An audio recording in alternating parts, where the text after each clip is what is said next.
6:11 here on this Wednesday morning. Let's get to a big week, big take. The Big Take on Kale and Company. All right, the big take this morning, the Biden administration's border admission. To say that it is the worst kept secret would be disrespectful to past secrets that were kept in awful fashion.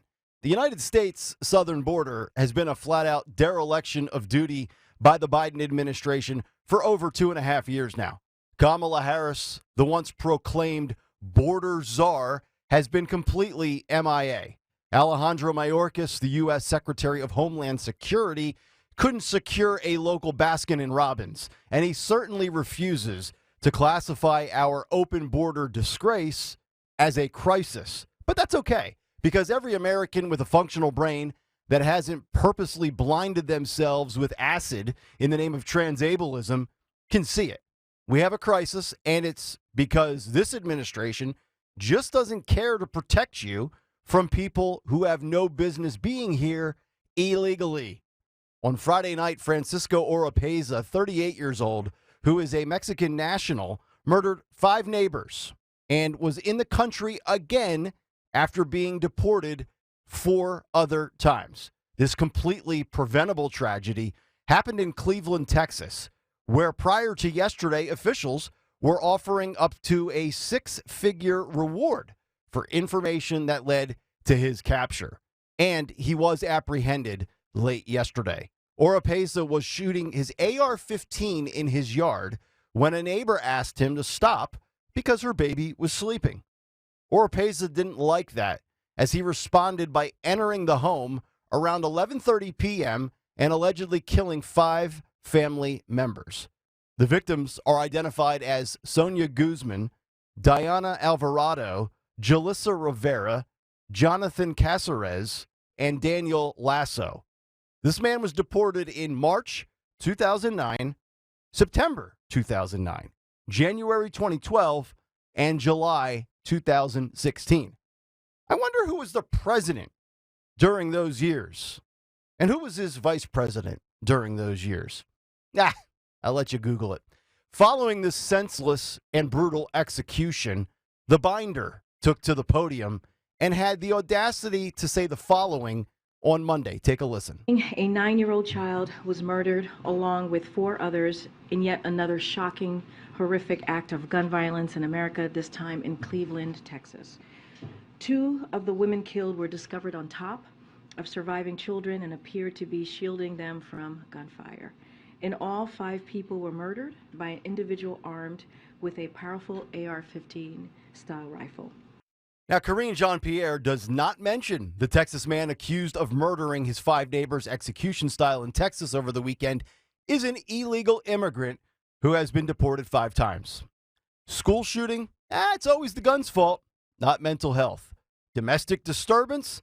It's always the gun's fault, not the illegal immigrant's fault or our dereliction of duty at our southern border. It's always the gun's fault.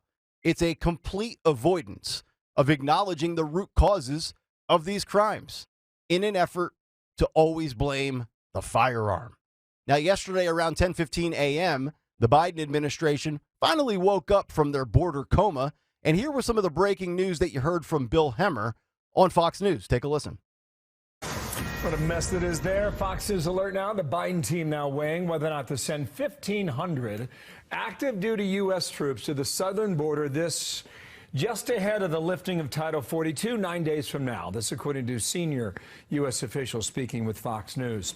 Team coverage in a moment. Geraldo Rivera's on deck with analysis. But first, Griff Jenkins live in Brownsville, Texas.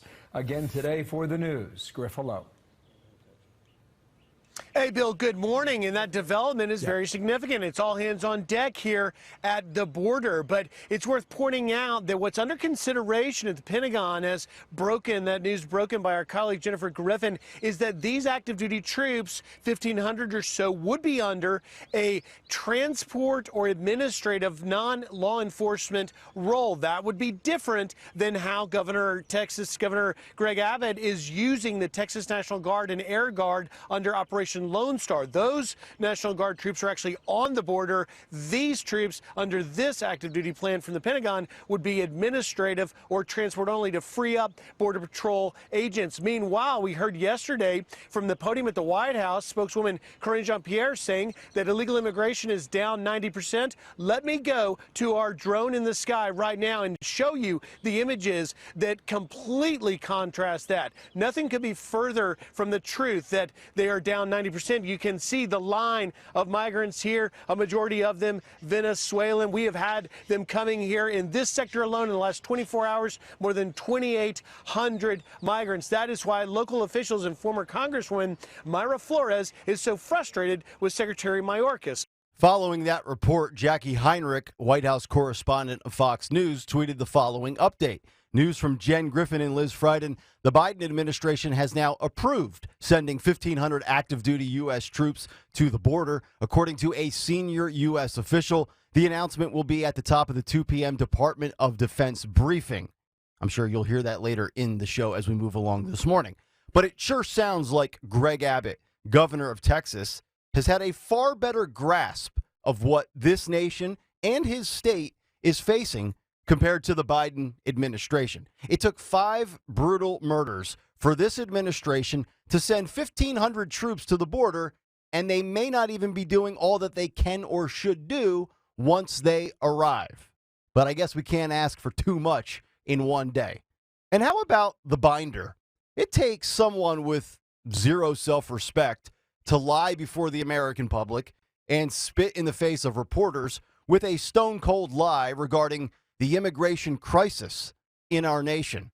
Headline, blatant lie. Experts call Karine Jean-Pierre out for comment, saying maybe the biggest lie from the White House podium so far. That in reference to her claiming that illegal immigration is down 90%.